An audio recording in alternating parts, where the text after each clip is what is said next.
kasus, yaitu pelanggaran kasus kode etik profesi notaris di Provinsi Jawa Tengah yang berinisial JDU dan AHP pada Januari tanggal 22 2025. Kasus ini sudah ditindaklanjuti secara tegas karena kedua notaris ini merugikan masyarakat yang biasanya terjadi karena pihak notaris berpihak pada salah satu akta maupun melakukan penyalahgunaan jabatan untuk kepentingan pribadi yang dapat mengganggu kepercayaan terhadap profesi notaris. Nah, pertanyaannya Pak, dalam kasus pelanggaran kode etik notaris ini, badan atau lembaga apakah yang akan menindaklanjuti kasus pelanggaran kode etik? Dan apakah proses hukum ini berjalan transparan atau dilakukan secara tertutup? Lalu jika seorang notaris ini tidak bersikap netral dan memihak salah satu pihak, apakah ada pasal hukum mengenai contoh kasus ini? Jadi ada di Undang-Undang Jabatan Notaris kan ada. Tadi kan ada MPD, MPB, sama MPB. MPD itu jadi sifatnya memberikan rekomendasi. Misalnya kita jadi MPD, kita panggil notaris yang dianggap bermasalah, ada pengaduan masyarakat, kita panggil sejauh mana pelanggaran itu.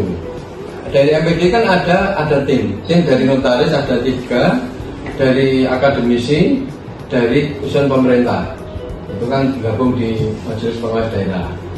Nah, dari itu nanti akan direkomendasikan ini notaris melanggar kode etik apa enggak. Nah, setelah itu nanti dibawa ke MPW. MPW kan disidangkan lagi. Nanti dipanggil juga notarisnya termasuk pengadunya.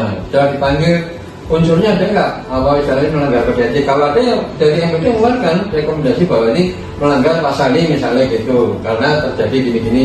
Nanti yang bisa muncul dari MPB. Ini yang terjadi kalau yang satu itu sudah diputus karena sudah ada putusan hukum, karena 2 tahun ya teman kita juga, nggak 2 tahun yang ini sudah bisa. Pajak nggak dibayar pajaknya. Apakah pernah terjadi pelanggaran kode etik? Selamat ulang tahun kebanggaan.